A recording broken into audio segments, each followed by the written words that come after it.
नमस्कार दर्शकों, हर हर महादेव। स्वागत है दर्शकों आपका काशी विश्वनाथ की इस नई सीरीज में। आपने पिछली दो सीरीज में देखा होगा कैसे हम काशी विश्वनाथ पहुंचे और काशी विश्वनाथ जी के दर्शन करे और उनके नंदी जी के दर्शन करे और संकट मोचन हनुमान मंदिर और भैरव मंदिर के दर्शन करे। आज हम आपको और मंदिर काशी विश्वनाथ जी के आसपास पड़ते हैं उन सभी के दर्शन करवाएंगे और वीडियो को अंत तक अवश्य देखें, इससे जुड़ा हुआ इतिहास भी हम आपको अवश्य बताएंगे। इससे पिछली वीडियो नहीं देखी, ऊपर आइकन आ रहा होगा, उस पर क्लिक करके आप देख सकते हैं। ये बाबा दुर्गा विनायक मंदिर है, वाराणसी का एक प्रसिद्ध और बड़े मंदिरों में से एक माना जाता है। यहाँ पर बाबा विनायक जी यानी गणेश जी की उपासना की जाती है। भगवान गणेश को बाधाओं को दूर करने वाला, बुद्धि और समृद्धि प्रदान करने वाला देवता भी माना जाता है। भगत कोई भी नए काम शुरू करने से पहले भगवान गणेश की उपासना अवश्य करते हैं। यहाँ भगवान गणेश अपनी दोनों बीवियों के साथ रिद्धि सिद्धि के साथ विराजमान है। आप दोनों के दर्शन कर सकते हैं। यहाँ पे उनका मूषक भी है जिसके कान में लोग अपनी अर्जियाँ लगाते हैं और माना जाता है इनके कान में बोले हुई सभी अर्जियाँ भगवान गणेश तक पहुँच जाती हैं और वह सारी मनोकामनाओं को पूर्ण करते हैं। मंदिर का वातावरण इतना शुद्धमय था और गणेश जी के मंत्र का उच्चारण हो रहा था कि मन मानो उन्हीं में विलीन हो रखा था। हम तो थोड़ी देर यहाँ पे बैठकर चौंकी भरकर उसके बाद ही मंदिर से बाहर गए और आप भी दर्शन कीजिए गणेश जी के। कितने ही सुंदर और पावन दर्शन हो रहे हैं यहाँ पे गणेश जी के। यह तालाब दुर्गा मंदिर और गणेश मंदिर दोनों के साथ साथ में पड़ता है। एक कोने में दुर्गा मंदिर, दूसरे कोने में विनायक मंदिर पड़ता है। अब हम चल पड़े हैं दुर्गा मंदिर की तरफ। आइए दुर्गा मंदिर से जुड़ी हुई कुछ विशेष कहानी के बारे में आपको बताता हूँ। दुर्गा, जिनको की शक्ति, साहस और रक्षा की देवी माना जाता है, भगत यहाँ आकर अपनी सुरक्षा, कठिनाइयों से मुक्ति और परेशानियों से मुक्ति के बारे में आके माँ से अर्जियाँ लगाते हैं। यहाँ पर मुख्य 3 ही तरह से पर्व मनाए जाते हैं, जिनमें से सावन भी एक था जिसके मौके पर हम आए थे। ये रहा मंदिर का मुख्य द्वार। ये वही तालाब है जिसके बारे में आपको बता रहा था, जिसके एक कोने में दुर्गा मंदिर और दूसरे कोने में विनायक मंदिर स्थित है। सावन और नवरात्रि के शुभ पर्व पर बड़ी बड़ी लाइनें यहाँ पे लग जाती हैं। आइए मंदिर से कुछ जुड़ी हुई विशेष कहानी के बारे में आपको बताता हूँ। मंदिर माँ दुर्गा को समर्पित है, लेकिन यहाँ आपको माँ लक्ष्मी, माँ सरस्वती और माँ काली के भी दर्शन होते हैं। माना जाता है यहाँ पर शुंभ और निशुंभ का वध करके माता ने थोड़ी देर यहाँ पर विश्राम किया था। माता का स्वरूप स्वयंभू हुआ था, मतलब यहाँ पर माता का यंत्र स्वयं ही प्रकट हुआ था। तो जहाँ पर माता का स्वयंभू प्रकट होता है वहाँ पर माता की मूर्ति नहीं होती, उस पर मुखौटा लगाया गया है। इस मंदिर का निर्माण 18वीं शताब्दी में हुआ था, जो कि बंगाल की महारानी ने करवाया था। पहले यह कुंड जो है गंगा के किनारे होता था, लेकिन समय और पानी के जलस्तर गिरने से यह अब काफ़ी दूर चला गया है मंदिर घाट से। मंदिर के ठीक साथ में एक कुंड पड़ता है जो कि दुर्गा कुंड के नाम से भी जाना जाता है। जब आप मंदिर के परिक्रमा मार्ग पर आएंगे तब आपको बाबा रुद्र भैरव जी के दर्शन होंगे। जाता है जहाँ पे शक्ति है वहाँ शिव तो होंगे ही। मंदिर के ठीक बाहर महादेव जी का मंदिर है, जिनको कि कुटकेश्वर महादेव के नाम से भी जाना जाता है। आइए आप भी दर्शन कीजिए कुटकेश्वर महादेव के। हर हर महादेव। मंदिर बहुत ही सुंदर बनाया गया है और तकरीबन ज़मीन से 2-3 सीढ़ियाँ नीचे उतर के बनाया गया है। यहाँ पर गणेश जी भी स्थापित है। आप भी दर्शन कीजिए कुटकेश्वर महादेव के। मंदिर से बाहर निकल के एक छोटी सी मार्केट आती है, जहाँ पर आपको तरह तरह का सामान अपने घर ले जाने के लिए और बच्चों को वितरण करने के लिए भी मिल जाता है। अब आपको लेके चलते हैं तुलसी मानस मंदिर।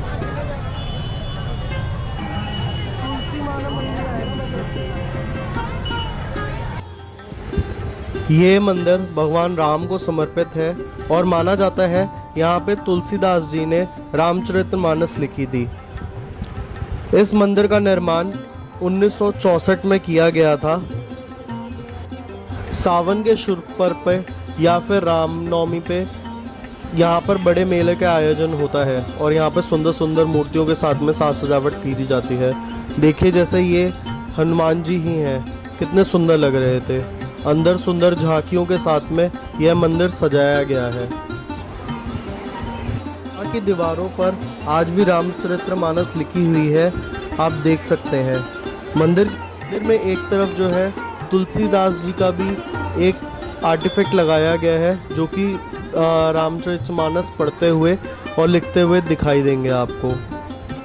यहाँ की दीवारों पे रामचरितमानस के श्लोकों का वर्णन है, जिनको कि पढ़ के आप अपने पूर्व काल में गुम हो जाएंगे, जिनमें आपको रामचरितमानस के दर्शन होंगे। यहाँ पर अन्नपूर्णा माता के दर्शन होंगे, आपको राम दरबार के दर्शन होंगे, जहाँ पे माता सीता, लक्ष्मण जी, राम जी और हनुमान जी भी आपको दर्शन देंगे, और नारायण जी और लक्ष्मी माता के भी आपको दर्शन होंगे।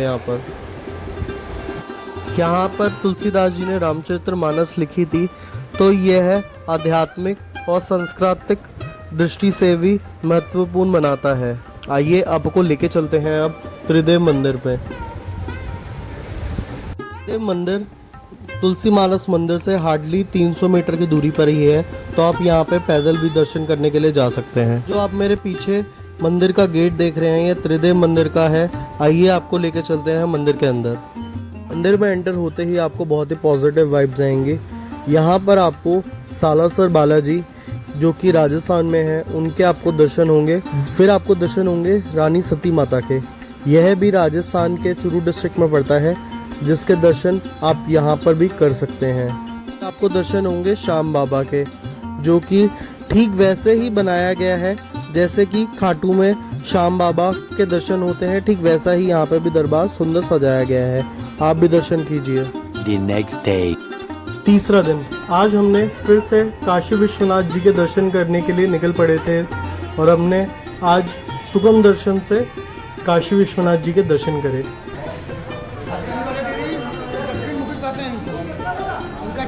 आज हमने दर्शन करे दक्षिण मुखी हनुमान मंदिर के। यह मंदिर भगवान हनुमान जी को समर्पित है, और यहाँ भगवान दक्षिण की तरफ मुंह करके विराजमान है, तो इस मंदिर का नाम दक्षिण मुखी हनुमान मंदिर पड़ा जाता है। तो अगर हमारी वीडियो पसंद आ रही हो तो कमेंट बॉक्स में जय श्री राम और हर हर महादेव लिखना भूलिएगा मत। दर्शन करके हम निकल पड़े थे काशी विश्वनाथ जी के दर्शन करने के लिए। जैसे वाराणसी काशी विश्वनाथ जी के लिए फेमस है, उसी तरह वाराणसी अपनी गलियों और अपनी चित्रकारी के लिए भी फेमस है। यहाँ की दीवारों पर चित्र आदि बने हुए हैं, और ये देखिए सावन के शुभ पर्व पर कितना ही रश लगा हुआ है। ये भीड़ सब मंदिर जाने के लिए लगी हुई है, लेकिन हमने तो सुगम दर्शन करे और गेट नंबर 4 से एंट्री ली, लेकिन हमारी लाइन घूमकर गेट नंबर 1 गंगा द्वार की तरफ मुड़ गई। आप भी दर्शन कीजिए इस कॉरिडोर के, और हर हर महादेव कमेंट बॉक्स में अवश्य लिखिए। चाहे आपने प्रोटोकॉल से दर्शन करने हो, चाहे आपने सुगम दर्शन करने हो, दोनों का जो है 300 रुपये की पर्ची कटती है। अपने अच्छे से दर्शन करके अपने अगले पड़ाव की तरफ चल पड़े। श्री विश्वनाथ जी के दर्शन तो बहुत अच्छे से हुए। आइए अब आपको लेके चलता हूँ अन्नपूर्णा मंदिर और उससे जुड़ी हुई कहानी के बारे में बताता हूँ। श्री विश्वनाथ में बहुत से मंदिर हैं, उनमें से एक मंदिर है ये श्री धुंधराज विनायक मंदिर। यह गणेश जी को समर्पित है और बहुत ही सुंदर मंदिर है, और यह है माँ अन्नपूर्णा जी के मंदिर के रास्ते में ही आता है।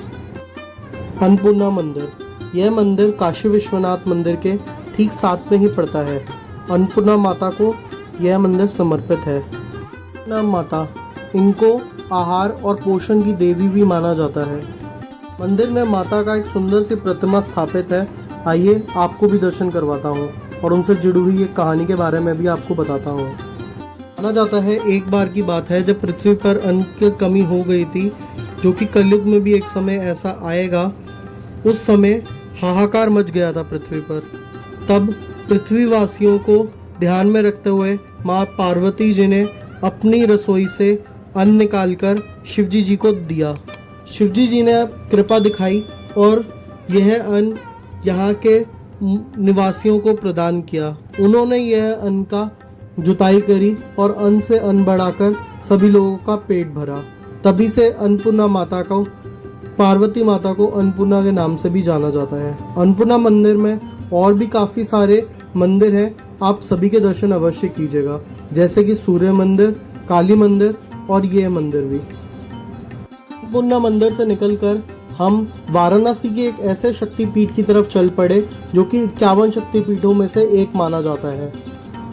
आइए आपको भी दर्शन करवाते हैं। यह मंदिर दशमेश घाट की तरफ रास्ते में ही पड़ता है। आपको भी दर्शन करवाएंगे उन शक्तिपीठ का जिनको विशालाक्षी माता के नाम से भी जाना जाता है।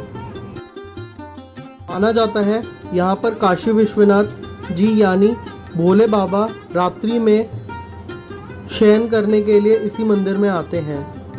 आपको एक इंटरेस्टिंग फैक्ट के बारे में बताता हूँ। मंदिर में माँ की 2 मूर्तियाँ हैं।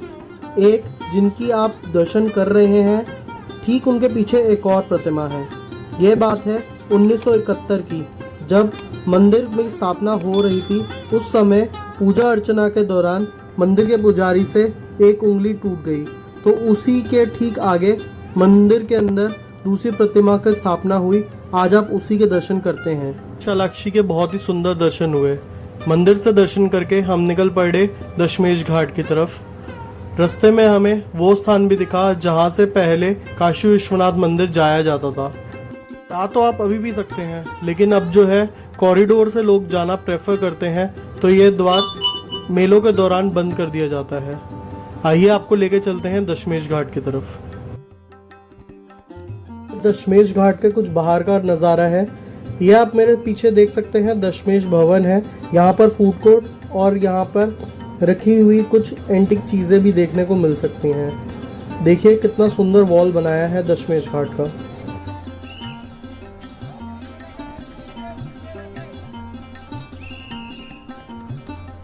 उनका तो शुभ पर चल ही रहा था और जल स्तर बढ़ने के कारण गंगा का दशमेश घाट डूब चुका था। आप देख ही सकते हैं गंगा मंदिर की सीढ़ियों तक पानी आ चुका है और कहाँ नाव चलती थी, कहाँ तक अब पानी आ चुका है। हम दशमेश घाट को ज़्यादा एक्सप्लोर कर ही नहीं पाए और हम निकल पड़े अपने अगले पड़ाव यानी अयोध्या की तरफ। आइए आपको अपनी नेक्स्ट सीरीज़ में, नेक्स्ट ट्रैवल व्लॉग में आपको दर्शन करवाएंगे अयोध्या जी के। आशा करते हैं आपको हमारी यह सीरीज़ पसंद आई होगी, तो लाइक सब्सक्राइब करना भूलिएगा मत और कमेंट बॉक्स में जय श्री राम और ओम नमः शिवाय अवश्य लिखेगा और उनके साथ सभी के साथ शेयर कीजिए वीडियो जिनके साथ आप काशी विश्वनाथ और अयोध्या धाम आना चाहते हैं। जय श्री राम, ओम नमः शिवाय।